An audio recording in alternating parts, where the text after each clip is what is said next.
தமிழ் தேசிய உறவுகள் அனைவருக்கும் வணக்கம். இன்று தாத்தா ரெட்டமலை சீனிவாசன் அவர்களின் பிறந்தநாள். இன்று அவர் சம்பந்தமான ஒரு சில குறிப்பேடுகளை வைத்து ஒரு காணொளி தயாரிக்கணும் அப்படிங்கிற ஒரு எண்ணம் இருந்தது.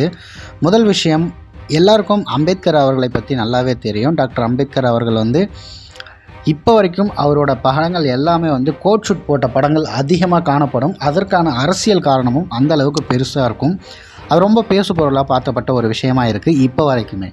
அதே நேரத்தில் நம்மளுடைய தாத்தா ரெட்டமலை சீனிவாசன் அவர்களும் அதே அளவுக்கு பாடுபட்டவர், சாதிய ஒடுக்குமுறைக்கு எதிராக போராடியவர் அப்படிங்கிறது இருக்குல்ல, அதுவும் மிகவும் கவனிக்க வேண்டியது. இந்த இடத்துல அம்பேத்கர் ஐயாவையும் நம்மளுடைய தாத்தாவையும் ஒரு எதிர் பார்வையில் யாரும் வச்சிடாதீங்க. அம்பேத்கரை எந்த அளவுக்கு கொண்டாடுறீங்களோ அதே அளவுக்கு என் தாத்தனையும் கொண்டாடணுங்கிற ஒரு சின்ன கருத்தியலை முன்வைக்கணுங்கிறதுக்காக தான் இந்த ஒரு எடுத்துக்காட்டை சொன்னதை தவிர இது ரெண்டு பேருக்குமான பாகுபாடு கிடையாது.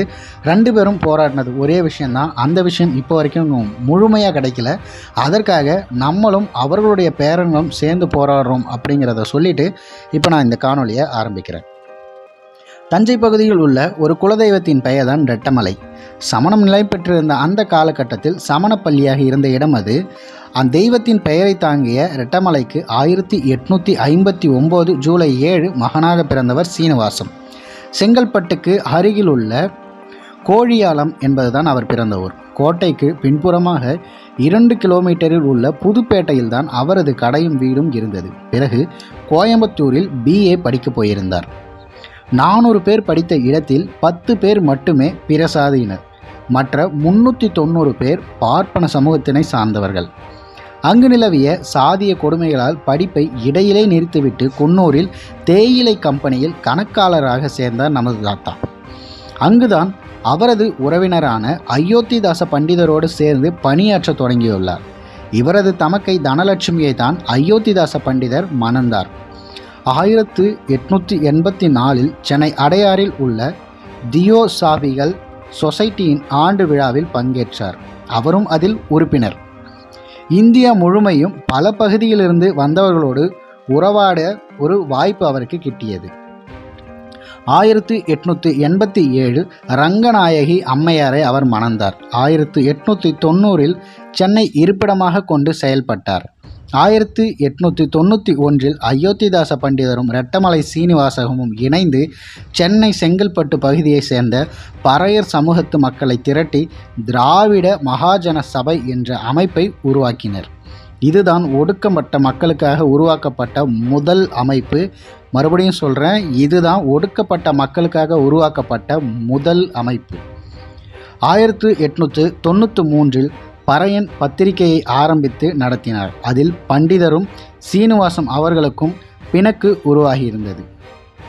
பண்டிதர் சீனிவாசம் அவர்கள் மீது வழக்கு தொடர்ந்தது. 100 ரூபாய் தண்டம் கட்ட வேண்டியதாயிற்று. இதனால் மனம் கசந்தனர். இருவருக்கும் சிறிய பிளவு ஏற்பட்டது. அதீத ஆங்கில புலமை கொண்ட சீனிவாசம் 1900 ஆண்டு லண்டனுக்கு பயணமானார். கப்பல் புயல் சிக்கியது. உடலை நோய் பற்றியது. எனவே தென்னாப்பிரிக்காவில் இறங்கி நோய் குணமாகும் வரை இருக்க வேண்டிய நிர்பந்தம் அவருக்கு ஏற்பட்டது. லண்டனுக்கு கிளம்பிய நோக்கம் சிதைந்து போனது. எனவே வேறு வழியின்றி தென்னாப்பிரிக்காவில் தங்கி நீதிமன்ற மொழிபெயர்ப்பாளராக பணியாற்றி காந்தியோடு நெருக்கமாகி வாழ்ந்து வந்தவர் 1921 தான் இந்தியா திரும்பினார். ஒடுக்கப்பட்ட மக்களின் உரிமைக்காக போராட்டத்தில் தன்னை முழுமையாக இணைத்து கொண்டார். 1923 சென்னை மாகாணத்தின் சட்டமன்ற உறுப்பினராக நியமிக்கப்பட்டார். 1924 சட்டமன்றத்தில் கொண்டு வந்த தீர்மானம் முக்கியத்துவம் வாய்ந்தது. அதன்படி பொதுப்பாதை, அரசு அலுவலங்கள், பொது இடங்கள், பொது நீர்நிலைகள் ஆகியவற்றை அனைத்து சமூகத்தினரும் பொதுவாக பயன்படுத்தலாம் என்ற அரசாணை 1925 வெளியிடப்பட்டது. அப்போது நீதி கட்சி ஆட்சி நடைபெற்று கொண்டிருந்தது. இதை கொண்டு வருவதில் மிக முக்கிய பங்காற்றியவர் அவர் மனைவி ரங்கநாயகி அம்மையார் தான். அவர் 1928 மறைந்தார். ஆனால் அம்பேத்கரின் பௌத்த மதம் சார்ந்த பார்வையில் இவருக்கு ஒரு மாறுபட்ட கருத்து இருந்தது. இருக்கும் மதத்தில் இருந்து கொண்டுதான் போராட வேண்டும், மதமாற்றம் பயன் தராது என்று 1935 அண்ணலுக்கு தந்தி அனுப்பியிருந்தார். புத்த மதத்தில் சேருங்கள் என தியோசாபிகள் சொசைட்டி ஆல்காட் கூறிய போதும் அதை மறுத்துள்ளார். இது அவரின் தனித்தன்மை.